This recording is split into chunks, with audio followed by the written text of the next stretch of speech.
माननीय सभापति महोदय, संसदीय कार्यकाल में कुछ ऐसे क्षण आते हैं जब ये नहीं कह सकता कि मैं इसका सपोर्ट कर रहा हूँ या मैं इसका विरोध कर रहा हूँ।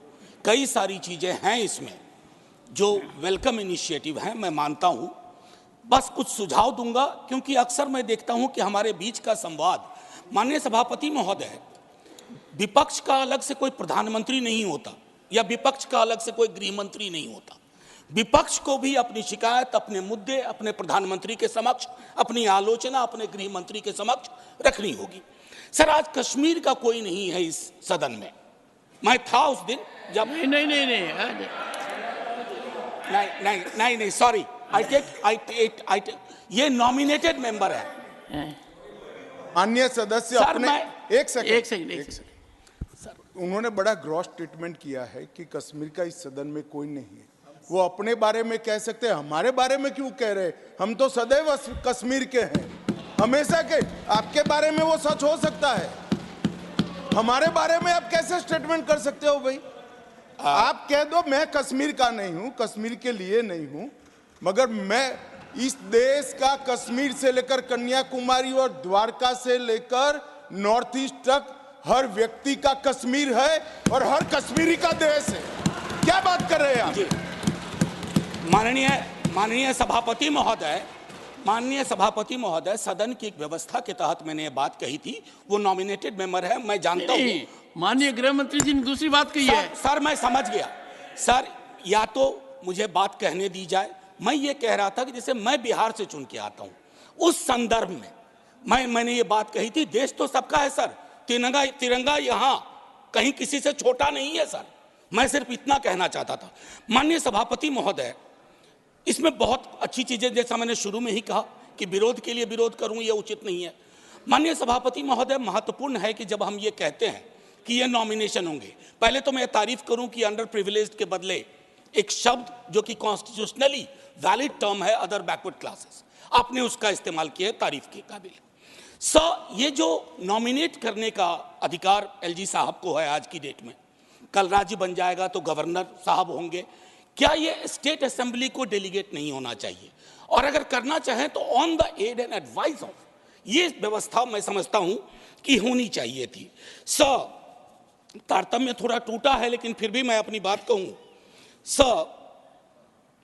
आरक्षण को लेकर के भी हम पीस मील में करते हैं। हर सत्र में मैं देखता हूं कुछ बिल आते हैं। एक समेकित योजना पूरे देश के संदर्भ में हमें इसके लिए बनाने की आवश्यकता है, वो बहुत बेहतर होगा।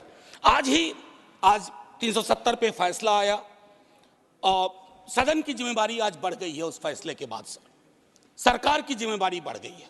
मैं मानता हूं इतिहास, आपने यहां एक फैसला लिया था, तब संसद वहां थी सर, ये लगभग घिस चुका था, हम भी जानते हैं, लेकिन एक मनोवैज्ञानिक पहलू था।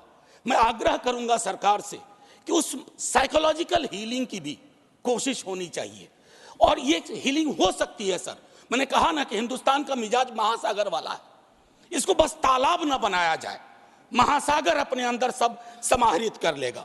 माननीय सभापति महोदय, जो कश्मीरी घाटी में रह रहे हैं, गांव में रह रहे हैं, उनको लेकर के भी एक चिंता होनी चाहिए। बाहर हैं, उनकी चिंताएं वाकिफ है, बल्कि विवेक जी ने यह बात कहा कि बुरे से बुरे वक्त में एक बहुत बड़ी आबादी उन्हीं घरों में, गांव में, गलियों में रही, उनका एक्नॉलेजमेंट मैं समझता हूं बहुत आवश्यक है। माननीय सभापति महोदय, अंबेडकर साहब कहते थे कोऑपरेटिव फेडरलिज्म, माननीय प्रधानमंत्री जी भी कई बार उसको दोहराते हैं। सर, कोऑपरेटिव फेडरलिज्म के नजरिए से देखेंगे ना तो हैंड होल्डिंग की जरूरत होती है।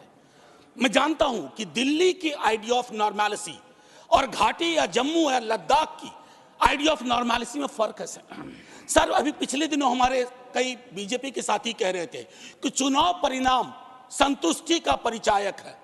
फिर तो लद्दाख में भी एक चुनाव हुआ था सर। बस 1 मिनट लूंगा, चूंकि आपने पहले कहा था सर। एक आखिरी चीज कहूंगा कि पत्रकार, विद्यार्थी, शिक्षक सरकार की आलोचना करें, उसको देश की आलोचना ना माना जाए। ये फर्क मिटता सा जा रहा है, ये कश्मीर के संदर्भ में नहीं, बाहर भी। दूसरी चीज सर, दूसरे राज्यों में जो कश्मीर के छात्र रहते हैं उनको एक प्रोटेक्शन दीजिए। और आखिरी चीज कहूंगा सर, बड़ी पीड़ा के साथ कि खामोशी शांति का पर्याय नहीं होती है। शांति के लिए न्याय चाहिए, वो उतना ही कश्मीर के लिए दुरुस्त है जितना मणिपुर के लिए। जय हिंद सर।